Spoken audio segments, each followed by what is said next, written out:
So ಅಲ್ಲಿ ಇಲ್ಲಿ ಬಂಡೀಪುರದಲ್ಲಿ ಏನಾಯಿತು, ಒಂದು ಭಾಳ ದೊಡ್ಡ ಬೆಂಕಿ ಆಯಿತು. ಬೆಂಕಿ ಆರೋದು ಅಂತಂದರೆ ಒಂದು 50-100 ಮೀಟ್ರು ಆರ್ತದೆ. ಅದರಲ್ಲೂ ಬಂಬು ಇದ್ದು ಬಿಟ್ಟರೆ ಚಟ್ ಚಟ್ ಚಟ್ ಅಂತ ಸಿಡಿದು ಅದು ಕಿಡಿ ಹೋಗ್ತದೆ. ಒಂದು ನ್ಯಾಷನಲ್ ನ್ಯೂಸ್, ಇಂಟರ್ನ್ಯಾಷನಲ್ ನ್ಯೂಸ್ ಥರ ರಾತ್ರಿನೇ ಚಾರ್ಜ್ ತಗೊಂಡು ಸುತ್ತಲೂ ನೋಡ್ತೀನಿ, ಇನ್ನೂ ಮುಡಿತಾನೆ ಇದೆ ಅಲ್ಲ. ಆಗಿದ್ದು ಗೋಪಾಲ ಸ್ವಾಮಿ ಬೆಟ್ಟ ರೇಂಜಲ್ಲಿ. ಸೊ ಆ ಭಾಗದಲ್ಲಿ ಹೋದಾಗ ಸಿಕ್ಕಾಬಟ್ಟೆ ವಾಲಂಟಿಯರ್ಸ್. ಸೊ ಇವ್ರು ಏನು ಮಾಡ್ತಾಯಿದ್ದಾರೆ ಅಂತಂದರೆ ಫೋಟೋ ಹೋಗ್ತಾ ಇರ್ತಾರೆ, ಜ್ಯೂಸ್ ಕೊಡೋರು, ಏನು ಇದು ಕೊಡೋರು, ಇದೇ ಕೆಲಸ ಆಗ್ಬಿಟ್ಟಿದೆ. ಇಲ್ಲಿ ಫೈರ್ ಫೈಟಿಂಗ್ ಎಲ್ಲಿ ನಡೀತಾ ಇದೆ? ನಮ್ಮ ಸಿಬ್ಬಂದಿ ಕೇಳಪ್ಪ ಅಂತಂದರೆ ಸರ್ ವಾಲಂಟಿಯರ್ಸ್ ಜೊತೆ ಅಲ್ಲಿ ಸುತ್ತಿದ್ದಾರೆ ಅಂತಾರೆ, ಕುತ್ಕೊಂಡ್ಬಿಡ್ತು ಬೆಂಕಿ. ರೇಂಜ್ ಆಫೀಸರ್ ಮಲಗಿದ್ದಾನೆ, ಪ್ರಜ್ಞೆ ತಪ್ಪು ಮಲಗಿದ್ದಾನೆ, ಆಕ್ಸಿಜನ್ ಇಲ್ಲದೆ ಮಲಗಿದ್ದಾನೆ. ಇವನಿಗೆ ರೇಂಜ್ ಆಫೀಸರ್ನ ಉಳಿಸ್ಬೇಕು.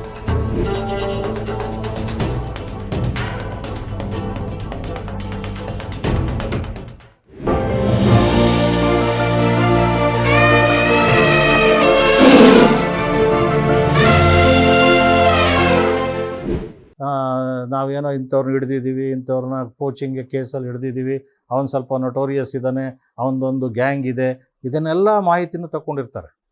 ಗೊತ್ತಾ? ಇನ್ನೇರೋ ಇದು ನಮ್ಮಲ್ಲಿ STPF ಅಂತಿದೆ, ನಿಮ್ಗೆ ಗೊತ್ತಿರಬೇಕು, ಸ್ಪೆಷಲ್ ಟಾಸ್ಕ್ ಫೋರ್ಸ್ ಅಂತ ಇದೆ. ಸೊ ಆ ಸ್ಪೆಷಲ್ ಟಾಸ್ಕ್ ಫೋರ್ಸ್ನವ್ರನ್ನೂ ಕೂಡ ತಗೊಳ್ಳೋವಂಥ ಒಂದು ಅವಕಾಶ ಇದೆ. ಈಗ 2-3 ವಲಯ ಇದೆಯಮ್ಮ. ನಮಗೆ ಯಾವುದು ಸೂಕ್ಷ್ಮ ವಲಯ ಅಂತ ಗೊತ್ತು. ನಾವು ತಂಡವಾಗಿ ಕೆಲಸ ಮಾಡುವಾಗ ಪಕ್ಕದ ವಲಯದವ್ರು ಯಾರಿರ್ತಾರೆ ಅವ್ರನ್ನ ಕರ್ಕೊಳ್ಳೋವಂಥ ಒಂದು ಇದಿರಬೇಕು. ಬನ್ನಿ, ನೀವು ಒಂದು ವ್ಯಾನ್ ತಗೊಂಡು ಬನ್ನಿ ತಕ್ಷಣ, ಈ ಬೆಂಕಿ ಕಂಟ್ರೋಲಿಗೆ ಬರ್ತಾ ಇಲ್ಲ ಅಂತ ಇಟ್ಕೊಳ್ಳಿ. ಸೊ ಆವಾಗ ಬೇರೆ ಕಡೆಯಿಂದ ಜನನ ನಾವು ಇದು ಮಾಡೋದು. ಹಾಗಂತೇಳಿ ಎಲ್ಲರನ್ನೂ ಬಿಟ್ಟು ಬನ್ನಿ ಅಂತ ಹೇಳೋಕ್ಕಾಗಲ್ಲ. They have to take care. So ಅಲ್ಲಿ ಒಂದು ಸ್ವಲ್ಪ ಜನನ ಇಟ್ಕೋಬೇಕು. Suddenly we may have to take new people. ಬಹಳ ಮುಖ್ಯವಾಗಿ ಈ ಜನಗಳು ಯಾರು, ಈ ಕಾಡಿನ ಸುತ್ತ ಇರ್ತಕ್ಕಂಥ ಜನಗಳು, ಇವ್ರಿಗೆ ಭಾಳಷ್ಟು ಬೀದಿ ನಾಟಕಗಳು, ಅವೇರ್ನೆಸ್ ಪ್ರೋಗ್ರಾಮು, ಅವರನ್ನು ಕಾನ್ಫಿಡೆನ್ಸ್ ತಗೊಳ್ಳೋವಂಥದ್ದು. ನಮ್ಮಲ್ಲಿ ಎಕೋ ಡೆವಲಪ್ಮೆಂಟ್ ಕಮಿಟೀಸ್ ಅಂತಿದೆ, ವಿಲೇಜ್ ಫಾರೆಸ್ಟ್ ಡೆವಲಪ್ಮೆಂಟ್ ಕಮಿಟೀಸ್ ಅಂತಿದೆ. ಸೊ ಇವ್ರನ್ನೆಲ್ಲ ಸಂಪರ್ಕ ಮಾಡಿ, ಇದೆಲ್ಲ ಯಾವಾಗ ಹೇಳ್ತೀನಿ, ನಾನು ಹೇಳಿದೆ ಮೊದಲೇ ನಿಮಗೆ, fire starts at the end of the monsoon ಅಂತಂದೆ. ಅಥವಾ ಈಗೂ ತಗೋಬೋದು ನಾವು, round the year fire fighting work is going on ಅಂತ. ರೌಂಡ್ ದ ಇಯರ್ ನಾವು ಮಾನ್ಸೂನ್ ಮುಗೀತು ಅಂತ ದಿಸ್ ಇಸ್ ಒಂದು ಪ್ರತೀತಿ, ಅದು ಪ್ರತೀತಿ. ಸೊ ನಾವು ಜನಗಳ ಜೊತೆ ಕಾಂಟ್ಯಾಕ್ಟು, ಅವ್ರು ಯಾರೋ ಹೇಳ್ತಾರೆ, ಯಾರೋ ಒಬ್ಬ ಪೋಚರ್ ಬಂದಿದ್ದಾನೆ ಸರ್, ಯಾರೋ ಒಬ್ಬ ನಮ್ಮ ಊರಿನಲ್ಲಿ ಇದ್ದಾನೆ ಸರ್, ಅವನು ಎಲ್ಲಿಂದನೋ ಬಂದಿದ್ದಾನೆ ಸರ್, ಅವ್ನು ನೋಡಿ ಸರ್, ಅವನ ಜೊತೆಗೆ ಯಾರೋ ಒಬ್ಬ ಇದ್ದ. ಈ ಥರ ಮಾಹಿತಿಗಳು ನಮ್ಮ ಸಣ್ಣ ವಾಚರ್ಗಳಿಂದನೂ ಸಿಗ್ತದೆ. ನಮಗೆ ಭಾಳ ಇಂಪಾರ್ಟೆಂಟ್ ಇದು. ಸೊ ಈ ಮಾಹಿತಿ ಸಂಗ್ರಹಣೆ ಕೂಡ ಭಾಳ ಇಂಪಾರ್ಟೆಂಟ್ ಆಗ್ತದೆ. ಸರ್ ನೋಡಿ ಸರ್, ಏನೋ ಇವತ್ತು ಬೆಂಕಿ ಇಡಬೇಕಂತ ಯಾರೋ ಮಾತಾಡ್ತಾಯಿದ್ರು ಸರ್ ಅಂತಲೂ ಬರ್ತಾರೆ. ಅದು ಕೆಲವು ಸರಿ ಸುಳ್ಳು ಇರ್ಬೋದು, it may be hoax call, but you have to be prepared. You cannot say it is hoax call. So ಇಂಥ ಒಂದು ಸನ್ನಿವೇಶದಲ್ಲಿ ನಾವುಗಳು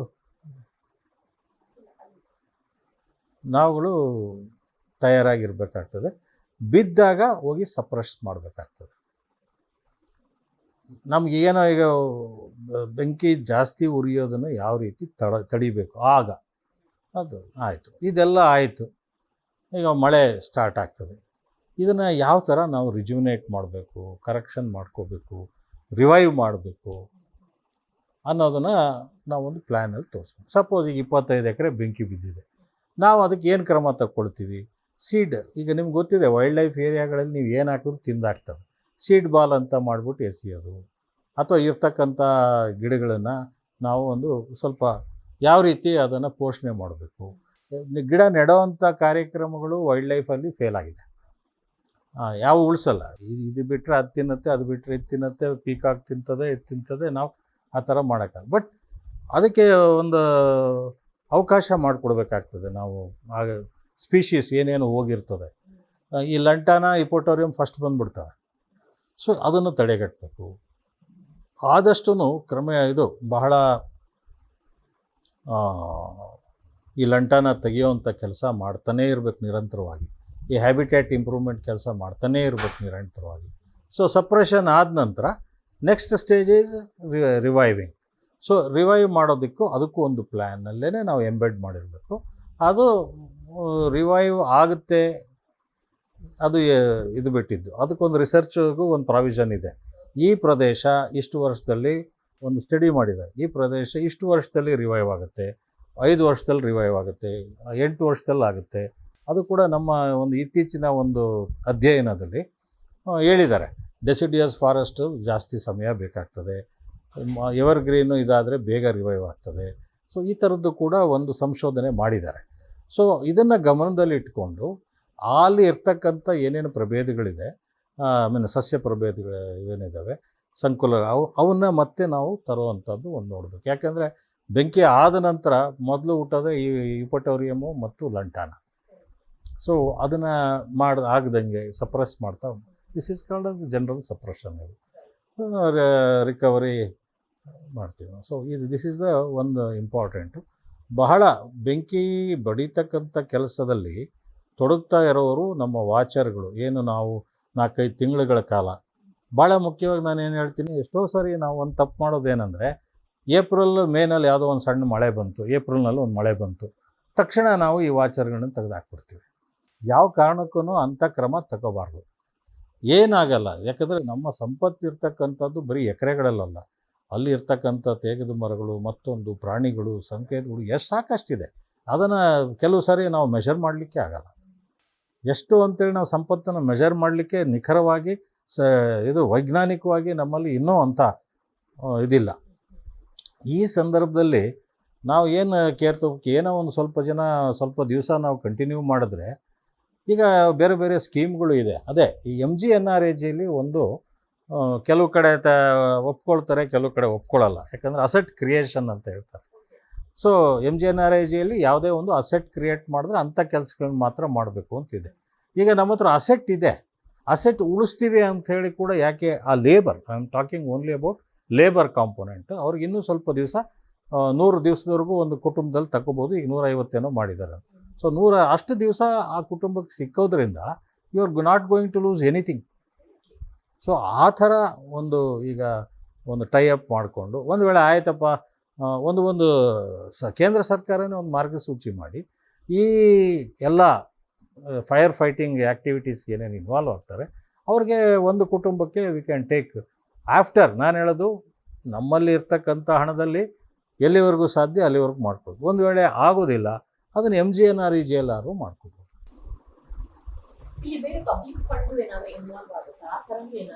ಪಬ್ಲಿಕ್ ಫಂಡ್ ಅಂದ್ರಮ್ಮ ಟೂರಿಸಮ್ ಇದೆಯಲ್ಲ, ಟೂರಿಸಮ್ಮಲ್ಲಿ ಏನು ಹಣ ಬರುತ್ತೆ ಅದು ಟೈಗರ್ ಕನ್ಸರ್ವೇಷನ್ ಫಂಡ್ ಅಂತ ಹೋಗುತ್ತೆ. ಸೊ ಅದನ್ನು ಯಾವ ರೀತಿ ಖರ್ಚು ಮಾಡಬೇಕು ಅನ್ನೋದಕ್ಕೆ ಅದಕ್ಕೊಂದು ಕಮಿಟಿ ಇದೆ. ಅದನ್ನು ಅಪ್ರೂವಲ್ ತೊಗೊಂಡು ಸ್ಟೇಟ್ ಫಾರೆಸ್ಟ್ ಮಿನಿಸ್ಟರ್ ಅದನ್ನು ಈಸ್ ದ ಚೇರ್ಮನ್, ಅವರಿಂದ ಅಪ್ರೂವಲ್ ತಗೊಳ್ಬೇಕಾಗ್ತದೆ. ಸೊ ಅದು ಕೊಡ್ತಾರೆ. ಯಾರೂ ಕೂಡ ನನ್ನ ಪ್ರಕಾರ ಯಾರೂ ಕೂಡ ಈ ಥರ ಕೆಲಸಗಳಿಗೆ ಇಲ್ಲ ಅಂತ ಹೇಳಿಲ್ಲ. ಸೊ ನಾವು ಸರಿಯಾಗಿ ಅದನ್ನು ಪ್ರೆಸೆಂಟ್ ಮಾಡಿದ್ರೆ definitely they will give. Pending approval ಕೂಡ ನಾವು ಎಷ್ಟೋ ಕೆಲಸಗಳನ್ನು ಮಾಡ್ತೀವಿ ಇಂಥದ್ದು. ಅದು ಮೇಲಧಿಕಾರಿಗಳು ಶಿಫಾರಸು ಮಾಡಿರ್ತಾರೆ, ಅವರು ಕಮಿಟಿನಲ್ಲಿ ಇಲ್ಲ ಇದು ಮಾಡಲೇಬೇಕಾಗಿತ್ತು, ಬೇರೆ ಕಡೆ ದುಡ್ಡು ಇರಲಿಲ್ಲ, ಹಂಗಾಗಿ ನಾವು ಮಾಡಿದ್ದೀವಿ ಅಂತ ಹೇಳಿದ್ರೆ ಏನೂ ತೊಂದರೆ ಇಲ್ಲ. ಇದು ಎಲ್ಲ ಕಡೆ ಈಗ ನಮ್ಮ ಟೂರಿಸಮ್ ಏರಿಯಾ ಎಲ್ಲೆಲ್ಲಿ ಇದೆಯೋ ಟೈಗರ್ ಕನ್ಸರ್ವೇಷನ್ ಅಂದರೆ ಟೈಗರ್ ಏರಿಯಾಸಲ್ಲಿ ಟೈಗರ್ ಕನ್ಸರ್ವೇಷನ್ ಫಂಡ್ ಅನ್ನೋದು ಇದೆ. ಅದರಲ್ಲಿ ನಾವು ಯಾವ ರೀತಿ ಖರ್ಚು ಮಾಡಬೇಕು, ಯಾರಿಂದ ಅಪ್ರೂವಲ್ ತಗೋಬೇಕು, ಹೆಂಗೆ ಮಾಡಬೇಕು ಎಲ್ಲ ಇದೆ. ಹಣಕಾಸಿನ ಕೊರತೆ ಅಂತೂ ನನ್ನ ಪ್ರಕಾರ ಇಲ್ಲ. ನಾನು 2019ರಲ್ಲಿ ಶಿವಮೊಗ್ಗದಲ್ಲಿ ಇನ್ಚಾರ್ಜ್ CCF ಇದ್ದೆ, ಚೀಫ್ ಕನ್ಸರ್ವೇಟರ್ ಆಫ್ ಫಾರೆಸ್ಟ್ ಇದ್ದೆ. ಅಲ್ಲಿ ವರ್ಕಿಂಗ್ ಪ್ಲ್ಯಾನ್ನಲ್ಲಿ ಚಾರ್ಜ್ ಇತ್ತು, ಅಲ್ಲಿದೆ. ಸೊ ಅಲ್ಲಿ ಇಲ್ಲಿ ಬಂಡೀಪುರದಲ್ಲಿ ಏನಾಯಿತು, ಒಂದು ಭಾಳ ದೊಡ್ಡ ಬೆಂಕಿ ಆಗೋಯ್ತು. ಕಾರಣಗಳೇನೇ ಇರಲಿ, ಬೆಂಕಿ ಭಾಳ ಆಗೋಯ್ತು. 3-4 ದಿವಸ ಅದು ಬೆಂಕಿ ಆರೋದು ಅಂತಂದರೆ ಒಂದು 50-100 ಮೀಟ್ರು ಆರ್ತದೆ. ಅದರಲ್ಲೂ ಬಂಬು ಇದ್ದುಬಿಟ್ರೆ ಚಟ್ ಅಂತ ಸಿಡಿದು ಅದು ಕಿಡಿ ಹೋಗ್ತದೆ. ನೀವು ಏನು ಮಾಡಿದ್ರು ಅದು bamboo, especially dried bamboo, petrol ಇದ್ದಂಗೆ, ನಾನು ಅದನ್ನೇ ಹೇಳ್ತಿದ್ದೇನೆ. ಸೊ ಸಿಡಿದಿದೆ ಎಲ್ಲ ಆಗಿ ದೊಡ್ಡ ಪ್ರಮಾಣದಲ್ಲಿ ಆಯಿತು. ಒಂದು ನ್ಯಾಷನಲ್ ನ್ಯೂಸು, ಇಂಟರ್ನ್ಯಾಷನಲ್ ನ್ಯೂಸ್ ಥರ ಆಗೋಯ್ತು. ಸೊ ಆಗ ರಾಜ್ಯ ಸರ್ಕಾರ ಒಂದು ತೀರ್ಮಾನ ತಗೊಂಡು, ಐ ವಾಸ್ ಡೆಪ್ಯೂಟೆಡ್ ಇಮಿಡಿಯೇಟ್ಲಿ. ರಾತ್ರಿ 10:30ಗೆ ಚಾರ್ಜ್ ತೊಗೊಂಡೆ. ಅವಾಗ ಇನ್ನೂ ಬೆಂಕಿ ಉರಿತಾ ಇತ್ತು. ಫಾರೆಸ್ಟ್ ಮಿನಿಸ್ಟ್ರಿ ಇವರಿದ್ದರು, ಸತೀಶ್ ಜಾರಕಿಹೊಳಿ ಸಾಹೇಬರಿದ್ದರು. ಆಮೇಲೆ ಸರ್ಕಾರ ಒಂದು ಆದೇಶ ಮಾಡ್ತು, ಮಾಡಿ ತಕ್ಷಣ ಹೋಗಿ ಚಾರ್ಜ್ ತೊಗೊಳ್ಳಿ ಅಂತ. ಪಾಪ ಆಗ ಅಲ್ಲಿದ್ದಕ್ಕಂಥ ಸಿಬ್ಬಂದಿಗಳು ಕೆಲಸ ಮಾಡಿದ್ದಾರೆ, ಬಟ್ ಅವ್ರ ಕೈ ಮೀರಿ ಈ ಥರ ಕೆಲಸಗಳಾಗಿದೆ. ಬಟ್ ಏನು ಮಾಡಲಿಕ್ಕೆ ಆಗಲ್ಲ. ಇದು ಆ ಟೈಮಲ್ಲಿ ಬೆಂಕಿ ಜಾಸ್ತಿ ಬಂತು, ಏನೋ ಆಯಿತು, ದೆನ್ ಪ್ರಮಾಣ ಜಾಸ್ತಿ ಆಗೋಯಿತು. ಸೊ ಅದೇನೋ ಒಂದು ದೇವ್ರು ಕೊಟ್ಟಂಥ ಅವಕಾಶನ ಏನೋ ನನಗೆ ಇಲ್ಲಿ ತಂದು ಹಾಕಿದ್ರು. ಸೊ ಹಾಕಿದಾಗ ಎಲ್ಲ ನೋಡ್ತೀನಿ, ನೀವು ವಾಲಂಟಿಯರ್ಸ್ ಹೇಳ್ತಾ ಇದ್ದೀನಿ, ಅದೊಂದು ನಾನು ಹೇಳೋಕ್ಕೆ ಇಚ್ಛೆಪಡ್ತೀನಿ. ಅಲ್ಲ, ಆ ಟೈಮಲ್ಲಿ ರಾತ್ರಿ 10:30ಗೆ ಬಂದು ಬೆಳಗ್ಗೆ ಇಮಿಡಿಯೇಟ್ಲಿ ವೆಂಟ್ ಆ್ಯಂಡ್ ರಾತ್ರಿನೇ ಚಾರ್ಜ್ ತೊಗೊಂಡು ಸುತ್ತಲೂ ನೋಡ್ತೀನಿ, ಇನ್ನೂ ಉಳಿತಾನೆ ಇದೆ ಅಲ್ಲ. ಬಟ್ ಕಂಪ್ಲೀಟ್ ಒಂದೇ ದಿವಸದಲ್ಲಿ ಅಲ್ಲಿ ಸುತ್ತಕ್ಕಾಗಲ್ಲ. ಒಂದು 5-6 ರೇಂಜ್, ಇಂಪಾರ್ಟೆಂಟ್ ರೇಂಜ್ ಆಗಿದ್ದು ಗೋಪಾಲ ಸ್ವಾಮಿ ಬೆಟ್ಟ ರೇಂಜಲ್ಲಿ. ಸೊ ಆ ಭಾಗದಲ್ಲಿ ಹೋದಾಗ ಸಿಕ್ಕಾಬಟ್ಟೆ ವಾಲಂಟಿಯರ್ಸ್ ಇದ್ದರು. ಬೆಂಗಳೂರಿನವರು ಇದ್ದರು, ಬೇರೆ ಬೇರೆ ಕಡೆಯಿಂದ ಬಂದವರು ಇದ್ದರು. ಸೊ ಇವ್ರು ಏನು ಮಾಡ್ತಾ ಇದ್ದಾರೆ ಅಂತಂದರೆ ಫೋಟೋ ಹೊಡ್ಕೊಳ್ತಾರೆ. Nobody is serious. I don't know why. So ಆಗ ನಾನು PCCFಗೆ ಹೇಳಿದೆ, ಸರ್ ಅದರಲ್ಲಿ I will not blame all the volunteers, many of them. ಈಗ ಇವರಿಂದ ಫೋಟೋ ಹೋಗ್ತದೆ, ದೆನ್ ಮತ್ತೊಂದು ಮಾಧ್ಯಮದಲ್ಲಿ ದೊಡ್ಡ ಇದಾಗ್ತದೆ, ಸಣ್ಣದನ್ನು ಅಗ್ರವೇಟ್ ಆಗ್ತದೆ, ನಿಲ್ತಾನೆ ಇಲ್ಲ ಇದು. So I requested my PCCF, sir ಇದಾದ ಬೇಡ, I am dismantling all the volunteers right ನಾವು, ಸೇಮ್ ಡೇ. ಮಧ್ಯಾಹ್ನದೊಳಗಡೆ ಎಲ್ಲರಿಗೂ ನೀವು ಹತ್ತಿ ವಾಪಸ್ ಹೋಗ್ಬಿಡಿ. ಆಮೇಲೆ ಹಣ್ಣುಗಳು ಏನು ಇದು ವಾಲಂಟಿಯರ್ಸ್ ಬೇರೆ ಬೇರೆ ಇವರು ಎಂಥದ್ದು ಜ್ಯೂಸ್ ಕೊಡೋರು, ಏನು ಇದು ಕೊಡೋರು, ಇದೇ ಕೆಲಸ ಆಗ್ಬಿಟ್ಟಿದೆ. ಇಲ್ಲಿ ಫೈರ್ ಫೈಟಿಂಗ್ ಎಲ್ಲಿ ನಡೀತಾ ಇದೆ, ಮಾಹಿತಿ ಮಾತ್ರ ಹೋಗ್ತಾ ಇದೆ. ಎಲ್ಲರೂ ಅದರಲ್ಲೇ ತಲ್ಲೀನರಾಗಿದ್ದಾರೆ. ಕೆಲವ್ರನ್ನ ವಾಲಂಟಿಯರ್ಸ್ ನೋಡ್ಕೊಳಕ್ಕೆ ಹಾಕಿದ್ದಾರೆ. ನಮ್ಮ ಸಿಬ್ಬಂದಿ ಕೇಳಪ್ಪ ಅಂತಂದರೆ, ಸರ್ ಅವ್ರು ವಾಲಂಟಿಯರ್ಸ್ ಜೊತೆ ಅಲ್ಲಿ ಸುತ್ತಿದ್ದಾರೆ ಅಂತಾರೆ. ಸೊ ಇಮ್ಮಿಡಿಯೇಟ್ಲಿ ಮಧ್ಯಾಹ್ನದೊಳಗೆ ಡಿಸ್ಮ್ಯಾಂಟಲ್ ಮಾಡಿದ ಮೇಲೆ ಇಟ್ ಕೇಮ್ ಅಂಡರ್. ಆಮೇಲೆ ನೆಕ್ಸ್ಟ್ ಇಮ್ಮಿಡಿಯೇಟ್ಲಿ ಹೆಲಿಕಾಪ್ಟರ್ದೆಲ್ಲ ತರಿಸಿ ನಮ್ಮ ಮೈಸೂರಲ್ಲಿ ಕರಿಕಾಳನ್ ಅಂತ ಇದ್ದಾರೆ, ಈಗ ಶಿವಮೊಗ್ಗ ಅಲ್ಮೇಲೆ ಈಗ ಇದರಲ್ಲಿ ಮಂಗಳೂರಲ್ಲಿ is the conservator of forest, chief conservator of forest ಆಗಿದ್ದಾರೆ ಅವರು. ಹಿ help me a lot. So ಆ ಥರ ಸಂಪರ್ಕ, ನಮ್ಮ ಸುತ್ತಲೂ ಇರ್ತಕ್ಕಂಥ ಅಧಿಕಾರಿಗಳ ಒಂದು ಸಂಪರ್ಕ ತಗೊಳ್ಳೋದು ಭಾಳ ಮುಖ್ಯ ಅವರಿಗೆ. ಯಾಕೆ ಪ್ರತಿ ಸಾರಿ ನೀವೇ ಬಂದು ಇಲ್ಲಿ ಹೇಳೋಕ್ಕಾಗಲ್ಲ, ನೀವೇ ಮಾಡೋಕ್ಕಾಗಲ್ಲ, ನೀವೆಲ್ಲೋ ಒಳಗಡೆ ಇರ್ತೀರ. ಸೊ ತಗೊಳ್ಳಿ, ಈ ಥರ ಒಂದು ಹೆಲ್ಪ್ ಮಾಡಿ, ಈ ಥರ ಒಂದು ಮಾಹಿತಿ ತೊಗೊಳ್ಳಿ, ಇದಕ್ಕೆ PCFಯಿಂದ ಆರ್ಡರ್ ತೊಗೊಳ್ಳಿ, ಹೆಲಿಕಾಪ್ಟರ್ ಬೇಗ ಹೆಲಿಕಾಪ್ಟ್ರು ಆವಾಗ ಇವರು madam I think Nirmala Sitaram ಇದ್ರೇನೋ ಇದರಲ್ಲಿ, ಅವರ ಪರ್ಮಿಷನ್ ತೊಗೋಬೇಕು. ಆಮೇಲೆ ನಮ್ಮದು ಆಗಿ ಸ್ವಲ್ಪ ದಿವಸಕ್ಕೇ ತಮಿಳ್ನಾಡಲ್ಲಾಯಿತು. ಒಬ್ಬರು ಹೊಸ DC, I forgot that lady. So she also said that ನಾವೇನು ಮಾಡಿದ್ದೀವಿ ಮಧುಮಲೈಯಲ್ಲಿ ಬಿತ್ತು, ನಾವೇನು ಮಾಡಿದ್ದೀವಿ ಅದೇ ಮಾದರಿನಲ್ಲೇ ಹೆಲಿಕಾಪ್ಟರ್ ಬೇಕು ಅಂತೇಳಿ ಆಗಿರ್ತಕ್ಕಂಥ ಒಬ್ಬರು APCCF ಹೆಂಗೆ ಮಾಡಿದ್ದೀರಾ ನೀವು ಅಂತ ತಗೊಂಡು ನಮ್ಮ ಮಾದರಿನಲ್ಲೇ ಅವರು ಹೆಲಿಕಾಪ್ಟರ್ ತರಿಸಿ ಕಂಟ್ರೋಲ್ ಮಾಡೋದು. ಸೊ ದಿಸ್ ಈಸ್ ಅ ಮಾದರಿ ಆದ್ವಿ ನಾವು ಅಲ್ಲಿಗೆ.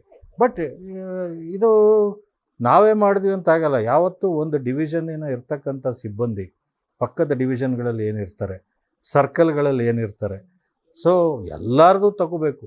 ಆಗ ಐ ಥಿಂಕ್ ಈ ಫೈರ್ ಫೈಟಿಂಗ್ ಇದರಲ್ಲಿ ಹೊರಗಡೆಯಿಂದ ಅಂದರೆ ಟ್ರೈನಿಂಗ್ನಲ್ಲಿ ಇರ್ತಾರೆ ಕೆಲವರು ನಮ್ಮವರು, Tattihalla training, then Dharwad training centres, forest training centres, ಅವ್ರನ್ನ ಇಮ್ಮಿಡಿಯೇಟ್ಲಿ ವಾರ್ ಫುಟ್ಟಿಂಗಲ್ಲಿ ಡೆಪ್ಯೂಟ್ ಮಾಡ್ಕೊಂಡು ಪಾಪ ಅವರು.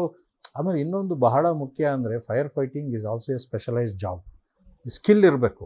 ಸುಮ್ಮನೆ ತಗೊಂಡೋಗಿ ಯಾರನ್ನ ಬೆಂಕಿ ಹೊಡಿಯಪ್ಪ ಅಂತ ಬಿಟ್ಟರೆ ನಮ್ಮ ಕೈಲೇ ಅಲ್ಲಿ ಹೋಗಿ ಒಂದು 10 ನಿಮಿಷ ಬೆಂಕಿ ಹೊಡಿಯೋಕ್ಕಾಗಲ್ಲ.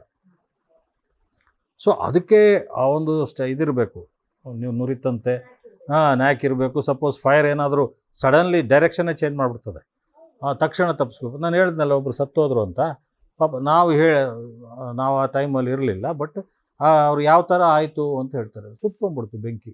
ಐ ಮೀನ್ ಅವನು ರೇಂಜ್ ಆಫೀಸರ್ ಮಲಗಿದ್ದಾನೆ, ಐ ಮೀನ್ ಪ್ರಜ್ಞೆ ತಪ್ಪು ಮಲಗಿದ್ದಾನೆ, ಇದು ಆಕ್ಸಿಜನ್ ಇಲ್ಲದೆ ಮಲಗಿದ್ದಾನೆ. ಇವನಿಗೆ ರೇಂಜ್ ಆಫೀಸರ್ನ ಉಳಿಸ್ಬೇಕು.